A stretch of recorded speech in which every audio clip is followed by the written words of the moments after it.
ഇപ്പോൾ ഒരു ആക്ഷേപം ഉയർന്നു വരുന്നുണ്ട്. അതായത് നേതാക്കളോട് കലഹം കൂടിയും സീറ്റ് തരപ്പെടുത്തിയ സ്ഥാനാർത്ഥികൾ പലരും പ്രചരണത്തിനായി AICC നൽകിയ ഇലക്ഷൻ ഫണ്ട് വരെ മുക്കിയതായിട്ടുള്ള ഒരു ആക്ഷേപം പുറത്തു വരുന്നുണ്ട്. ഇപ്പം ശരിക്കും എന്തിനാണ് തെരഞ്ഞെടുപ്പിൽ മത്സരിക്കുന്നത് എന്ന് പറയുന്നൊരു ചോദ്യമുണ്ട്. ഇപ്പം MLA ആവുക എന്നാണ് പ്രാഥമികമായ ലക്ഷ്യം. ഇനിയും സ്ഥിരമായി തോൽക്കുന്ന ആൾക്കാരുണ്ട്, സ്ഥിരമായി ജയിക്കാൻ സാധ്യതയില്ലാത്ത സീറ്റുകളും ഉണ്ട്. ഇപ്പം കോൺഗ്രസിനാണെങ്കിലും CPM-നാണെങ്കിലും മലപ്പുറത്തെ സീറ്റുകളിൽ ഇടതുപക്ഷത്തിനൊന്നും വലിയ വിജയസാധ്യതയില്ലാത്ത മണ്ഡലങ്ങൾ ഒരുപാടുണ്ട്. തിരുവനന്തപുരത്തെ സംബന്ധിച്ചും കൊല്ലത്തെ സംബന്ധിച്ചും തെക്കൻ ജില്ലകളിലെ സംബന്ധിച്ചും വടക്കൻ ജില്ലകളെ സംബന്ധിച്ചും പലയിടങ്ങളിലും ഇപ്പം ധർമ്മടം സീറ്റിൽ അവിടെ UDF സ്ഥാനാർത്ഥി ജയിക്കില്ല എന്ന് UDF സ്ഥാനാർത്ഥിക്ക് ഉറപ്പുണ്ട്.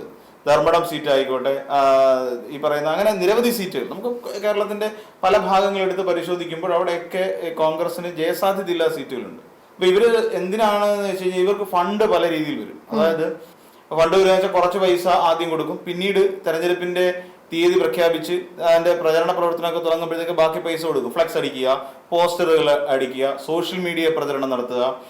അപ്പൊ ഇങ്ങനെ തുടങ്ങിയ എല്ലാവർക്കും ഫണ്ട് ഉണ്ടാവണം. അപ്പൊ ഈ ഫണ്ട് കൊടുക്കുന്ന ഫണ്ട് വേണ്ട രീതിയിൽ വിനിയോഗിക്കപ്പെടില്ല. എന്തായാലും തോൽക്കുമെന്ന് ഉറപ്പുണ്ട്. തോൽക്കുമെന്ന് ഉറപ്പുള്ള സാഹചര്യത്തിൽ എന്തിനാണ് വെറുതെ പൈസ ചെലവാക്കുന്നത്? കൈ കിട്ടിയത് എന്തിനു കളയണം. ഇപ്പൊ എന്തായാലും കൊണ്ടുവന്ന് പിന്നെ തെരഞ്ഞെടുപ്പിന് വേണ്ടി കെട്ടി വെക്കാൻ കാശ് കൊടുത്തു. ഇത് പലരും കൊടുക്കും. ഇത് AICC മാത്രം കൊടുക്കുന്ന ഫണ്ടാണെന്നേ.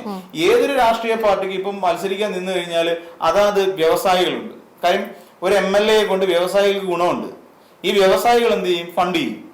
ഗുണം ഉണ്ടായെന്ന് പറഞ്ഞാൽ കോൺഗ്രസിന് അല്ലാതെ കുറച്ച് ഫണ്ട് വന്നു ചേർന്നു. ഇതിനു മുമ്പ് നമ്മൾ പറഞ്ഞ പോലെ കുറെ ഫാർമസ്യൂട്ടിക്കൽസ് കമ്പനികൾ ഈ കോൺഗ്രസിന് ഫണ്ട് ചെയ്ത കൂട്ടത്തിലുണ്ട്. കുറെ കോർപ്പറേറ്റ് ഹോസ്പിറ്റലുകൾ, സ്വകാര്യ ഹോസ്പിറ്റലുകൾ ഈ പറയുന്ന കോൺഗ്രസിന് ഫണ്ട് ചെയ്തിട്ടുണ്ട്. അപ്പൊ കോൺഗ്രസിനെ സംബന്ധിച്ചിടത്തോളം ഈ രീതിയിൽ ചില ഈ സ്വകാര്യ ലബോറട്ടറി, വലിയ ബിസിനസ് നടത്തുന്ന ലബോറട്ടറീസ് ഉണ്ട്. നമ്മൾ ലാബ് എന്നൊക്കെ പറയാൻ നമ്മുടെ ഈ നാട്ടിൻപുറത്തോ അല്ലെങ്കിൽ അവിടെ ഇവിടെ കാണുന്ന ഒരു മുറി കടക്കാത്തിരിക്കുന്ന ലബോറട്ടറീസ് അല്ല, വലിയ വലിയ ലാബുകളുണ്ട്. ഇപ്പൊ നമ്മൾ പറയുന്നില്ലേ പലതരത്തില് DDRC എന്നൊക്കെ പറയത്തില്ലേ എന്ന് പറയുന്ന പോലെ വമ്പൻ ടീമുകളുണ്ട്. അവരെല്ലാം കൂടി കോടിക്കണക്കിന് രൂപ, കോടികൾ ഇൻവെസ്റ്റ് ചെയ്യുന്ന ഒരു വലിയ മേഖലയാണെന്ന് ഈ പറയുന്ന ആരോഗ്യ മേഖല എന്ന് പറഞ്ഞാൽ. അപ്പൊ അവരെല്ലാം ഫണ്ട് ചെയ്തു. എന്തിനാണ് കോൺഗ്രസിന് ഈ നമ്മൾ സിമ്പിളായിട്ട് ചിന്തിച്ചു നോക്ക്, കോൺഗ്രസിന് എന്തിനാണ് ഈ ഫാർമസ്യൂട്ടിക്കൽസ് കമ്പനികളും വലിയ കുത്തക പിന്നെ സ്വകാര്യ ആശുപത്രികൾ ഫണ്ട് ചെയ്യുന്നത്?